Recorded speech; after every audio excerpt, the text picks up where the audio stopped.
से शुरू हुई थी सरकार और गाय पे अटक गई और विकास की मौसी 10 साल में रास्ते में भटक गई। ये बोलते हैं कि गाय हमारी माता है पर माँ की रक्षा करना इन्हें नहीं आता है। इस देश के लोगों का यही है किस्सा कि जिसको जिताया वो राजा की तरह जाएगा और जिन्होंने जिताया वो फकीर की तरह। सरकार उनको रिलीफ नहीं देती है जो विदेश में जाके मिल्क शेक और लाते की चुस्कियां लगाते हैं।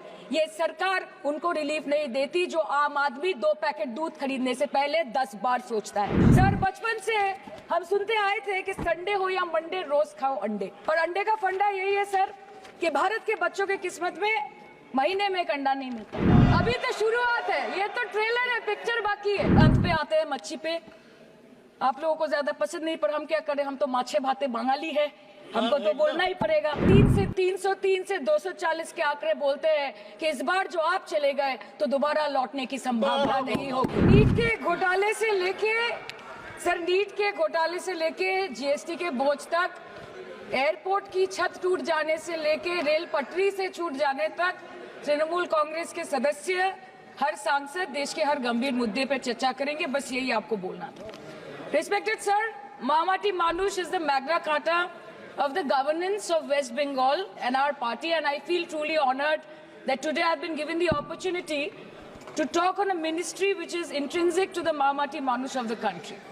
हमारे किसान अपनी मवेशी को, अपनी फसल को माँ की तरह पूछते हैं। जिस खेत में वो हल चलाते हैं उस जमीन को नमन करते हैं। But does this major sector get support from the government?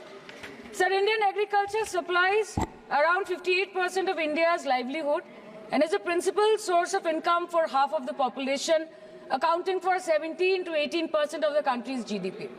70% of India's rural poor depend on livestock and farm animals. But does this sector get what it deserves? इसका जवाब अगर आप देश के किसान से पूछेंगे तो वो आपको यही बात बोलेंगे कि चाय से शुरू हुई थी सरकार और गाय पे अटक गई और विकास की मौसी 10 साल में रास्ते में भटक गई।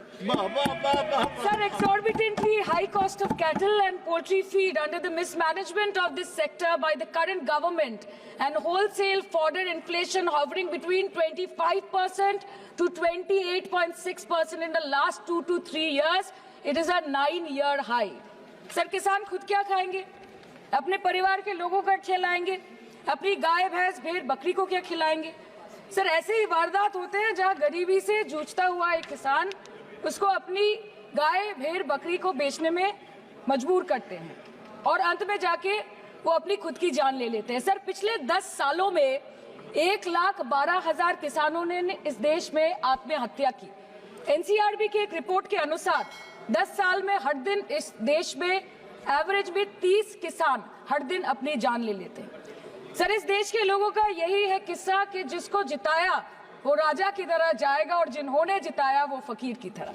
सर, ये बहुत गौरक्षा की भी बातें करते हैं। देश के लोगों को ये पता होना चाहिए that there is a fodder crisis in India and the union minister has himself stated in a written reply in Rajya Sabha that yes, the country is deficit in fodder. So it means that cows are dying without food in government-owned goshalas, especially the BJP-ruled state. 74,000 cattle had died at Panjrapols in Sundarnagar and Banaskantha district of Gujarat in the last 3 years. 200 cows were found dead in Madhya Pradesh's Shivpuri district. 173 cows allegedly died in a week in Chhattisgarh. And 74,016 cows had died in Hingonia Goshala in Jaipur during the previous BJP government in Rajasthan.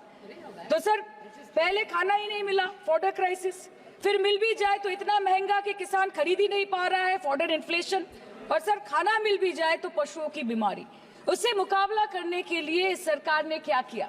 The Parliamentary Standing Committee on Agriculture, Animal Husbandry and Food Processing presented its report which stated that 32.7 lakh cattle were infected by the viral lumpy skin disease across several states and a whopping 2.4 lakh cattle died within months. ये बोलते हैं कि गाय हमारी माता है पर माँ की रक्षा करना इन्हें नहीं आता है। अध्यक्ष महोदय, हम सब जानते हैं कि इस मिनिस्ट्री के अंतर्गत डेयरी भी आता है और भारत इस पूरी दुनिया में दूध के उत्पादन में नंबर 1 है, contributing to almost 24.46% of global milk production. But since the government has not been able to bridge the gap between demand and supply, it has successfully turned the country from being the largest producer of milk to an importer of milk. In the last 10 years, due to the stagnation in milk production, the gains of white revolution has been systematically whitewashed. The dairy farmers are forced to throw buckets of milk on the highway protesting against meager remuneration for their produce. And the price of milk, on the other hand, has increased by a massive 55% in the past 10 years. It was rupees 36 per litre in 2014 and now rupees 56 per litre in 2024.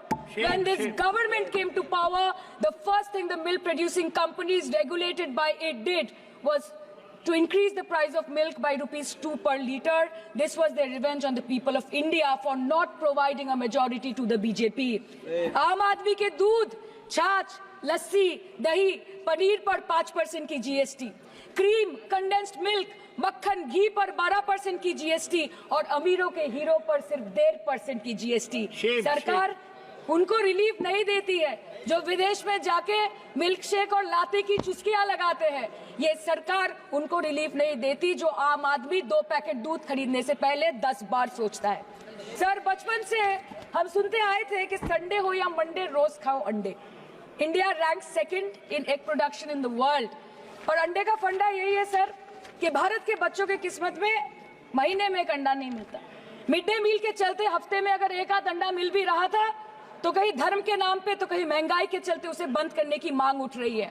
Sir, more than 50% children under the age of 5 suffer from chronic malnutrition in the country and roughly 17% children are underweight, and yet most BJP ruled states do not serve eggs in midday meal scheme. This is the example of Poshan Kal in India.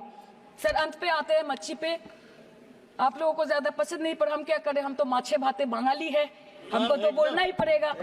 And not to forget that 2.8 crore fisher folk are employed directly in catching fish in the country and millions are employed in the value chain of selling fish and aquaculture. इस BJP सरकार ने पिछले 10 सालों में इस देश के लिए क्या किया, उससे बड़ी तालिका बनेगी कि 10 साल में क्या क्या कर सकते थे पर किया नहीं। 2014 में जो किसान मोदी है तो मुमकिन है सोच के और अच्छे दिन के ख्वाब देख के बीजेपी को वोट दे रहा था, आज 10 साल बाद वो बोलता है कि मोदी है तो नामुमकिन है। शायद अभी वो किसान है भी नहीं। तो इसीलिए मैं बोलना चाहती हूँ कि समय बड़ा महत्वपूर्ण होता है अध्यक्ष महोदय और बड़ा बलवान। बंगाली में हम एक बात बोलते हैं कि समय गेले साधन होबे ना। इसका मतलब यही है कि अगर समय चला गया तो साधना नहीं होगी, अगर भक्त रूठ गए तो आराधना नहीं होगी। और 3 से 303 से 240 के आंकड़े बोलते हैं कि इस बार जो आप चले गए तो दोबारा लौटने की संभावना नहीं होगी। तो यही बोल के मैं अपनी बात खत्म। परामर्श देवें लोकसभा अध्यक्ष।